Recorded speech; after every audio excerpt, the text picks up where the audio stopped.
As many of you know, I've been playing strategy games my entire life, and as a kid, this included binging an entirely unhealthy amount of some very classic games, which includes things like the original Civilization, which yes, I played this on a DOS operating system. I know I'm old. You start with one city, you expand your empire. It's a classic 4X game. Expand, explore, exploit, and exterminate. And then I graduated on to colonization, which is kind of like Civilization, but you relive the history of colonizing what is now the United States. Then I played Masters of Orion, which is taking all of this into space.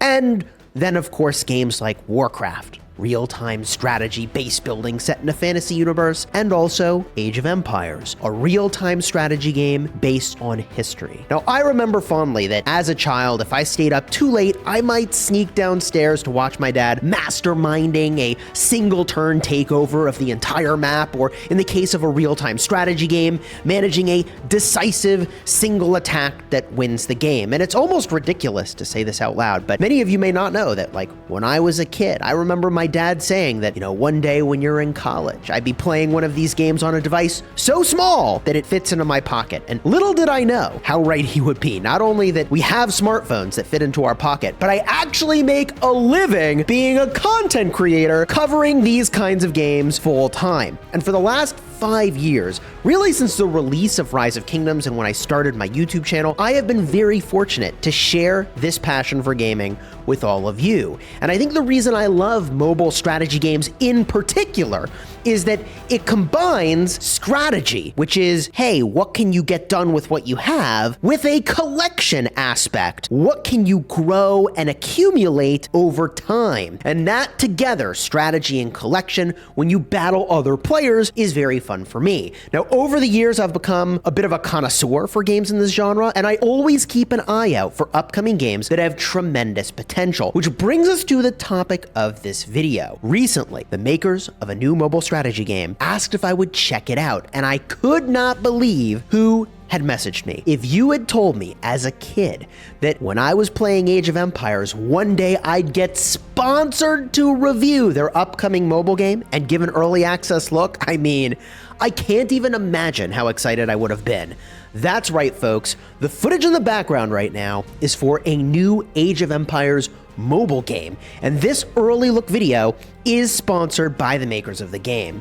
And this isn't produced by some small independent studio. It's being made in collaboration with Xbox Game Studios, World's Edge, which is the makers of Age of Empires, and Timmy Studio Group, who have worked on other top-ranked titles you might have heard of, like Call of Duty or Pokemon Unite. These are big titles. So what is Age of Empires Mobile going to be? Well, that's what we're going to talk about, and I'm going to show you over the course of this video. Age of Empires Mobile features large world exploration and large free map marching control. Players can use one finger to issue commands to their troops, and this game promises massive scale siege battles, epic immersive battlefields with thousands of players on the screen at the same time, which is a significant improvement over other mobile games that you've seen me play on this channel. And unlike prior versions of Age of Empires, the importance of pre-war strategy is really elevated in Age of Empires Mobile. This presumably is the collection aspect of the game, where you match heroes and you upgrade skills to build stronger and stronger armies. In addition to PvP-style combat, the game also promises single-player gaming fun, which they've described as single-player dungeons. I imagine this could be similar in ways to what we have in the Expedition in Rise of Kingdoms, but as described by the developers, players can build and expand their empire independently, delve into diverse single-player dungeons, and freely explore the vast world map to gather resources, embark on PvE encounters, or engage in intense PvP battles. So what is carrying over from the Age of Empires intellectual property. There's actually a bunch of things that will probably feel very familiar to you, and this isn't a coincidence, by the way. The producer of the game says he was so addicted to Age of Empires 2 that when he was in high school, he would binge the same maps over and over. And if you've played these games, you know that, like, yeah, certain maps you would memorize like the back of your hand because you've played them so many times. Probably better than the back of your hand, honestly. So a few elements that pay homage to the iconic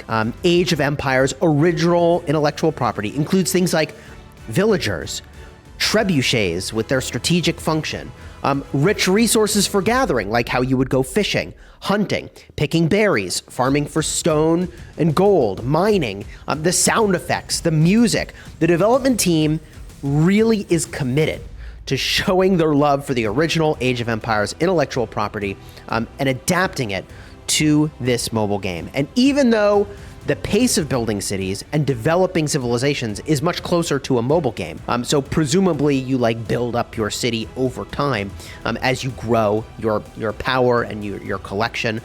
You still can do things like assigning villagers to hunt sheep, plant the land, cut down trees, mine for gold. Like, these are some basic elements from Age of Empires that the designers have preserved to the fullest extent possible in this game, but also they've been integrated in a way that gives you new gameplay styles. So let's talk for just a moment about sieging, and specifically siege units. Players will need to maneuver siege units to demolish gates, to enter people's cities, to go fight in street battles, and demolish buildings. So in other strategy games, like your city just kind of sits there and it's a city, but here you actually move into the space of the city and conquer it, right? So, you know, like in Rise of Kingdoms, if you have no troops left, the city is at that point zeroed, it is effectively conquered. But in Age of Empires Mobile, you actually enter into the three-dimensional space of the city. You attack the gates, demolish the buildings, and engage in flanking maneuvers within the walls of the city. This style of siege gameplay is very original. I don't think I've ever seen that in a mobile game in this genre, and I love the sort of appropriate and realistic application of siege units.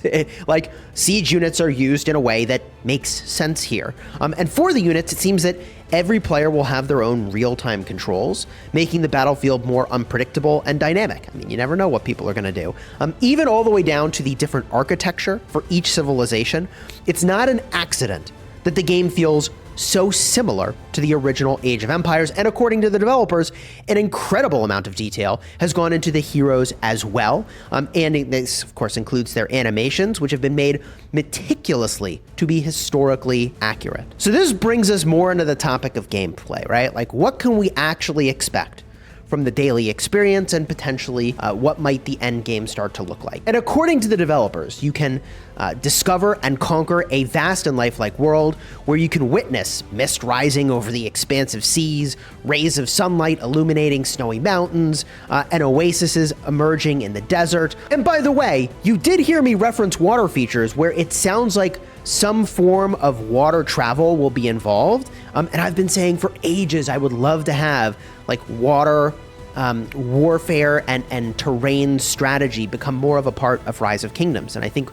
that may be here. You even pick your civilization, which so far they've announced the magnificent Chinese, the grandiose Romans, the elegant but solemn Franks, or the glittering Byzantium, with even more civilizations to debut in the future. According to some of these gameplay trailers, and I spent a bunch of time reviewing these, it does look like there might even be fog of war or terrain concealment that limits the field of vision of your enemies such that you could set up an ambush. And I actually really like that aspect of fog of war. And as we know from Rise of Kingdoms, I actually was a strong advocate for fog of war being added to battles like Ark of Osiris, and that completely elevated that game mode. Now, based on the information we've seen so far, one big distinction from Rise of Kingdoms combat is that cities seem to be a core feature of the battleground. Like, archer towers here defend your walls, and you have to actually breach the enemy gates and capture the central edifices within the city. And once you breach those city gates, you can engage your enemies in direct combat within the city. And according to the developers, you can engage in these very large alliance battles with thousands of players in real-time combat amid what they're describing as very dynamic, interactive cities for authentic medieval battlefield experience on your mobile device, which I'm very interested in that. You do command up to 5 armies simultaneously, freely maneuvering them across the map in these intense battlegrounds. You also control your siege engines, aiding your alliance to gain the upper hand in fierce combat. And they say that mastery of the controls is crucial here. So this brings us to a little bit of the collection element. And obviously I have a lot of questions here, but here's what we can uncover so far from the footage that I've seen. First and foremost, they've announced that there are 40 heroes spanning various civilizations that you can go and potentially collect. There are familiar faces like Joan of Arc, Leonidas, Frederick I. They're joined by intriguing new allies such as Queen Sheba, Khalid ibn Walid, Rani Durgavati, and many more.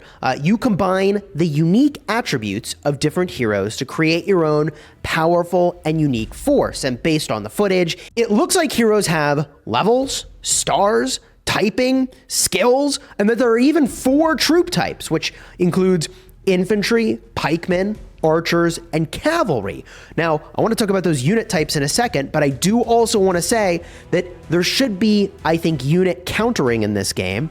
And also from the Age of Empires mobile official website, I found that the 4 civilizations each have a unique special unit as well. Now, back on the topic of those individual unit types, we've seen pikemen in other games as well, like for example when I covered Game of Thrones Winter is Coming, and we know that this opens up a lot of strategic possibilities. And it looks like combining commanders of the same typing and troop yields potentially a power bonus to your army. Now, Age of Empires Mobile will be launching on iOS and Android, and starting today, you can use my link in the description to pre-register for the game. I'll also launch a section of my Discord server where we can coordinate around the launch of this game and potentially make a super team, or at least a large team, that moves in together and all starts at the same time. We can just talk about the game. So a big thank you again to the makers of Age of Empires Mobile for sponsoring today's video. I imagine you're probably excited. I know I'm excited to see more about this game and to get more information about what's coming next. And if that's the sort of thing you want to see, consider subscribing to the channel so you don't miss my next video about Age of Empires Mobile. A big thank you again to the makers of the game for sponsoring today's video. Be sure to use the links in the description if you're gonna go pre-register, which I would strongly recommend. That way the makers of the game know that I sent you their way. Join the conversation in my Discord server. That's discord.gg/Chischool. And again, I'll have cards in the end screen for more videos about the game. If it's either on the official channel, or I assume I'll have more videos on this channel, check out those cards as well for more information.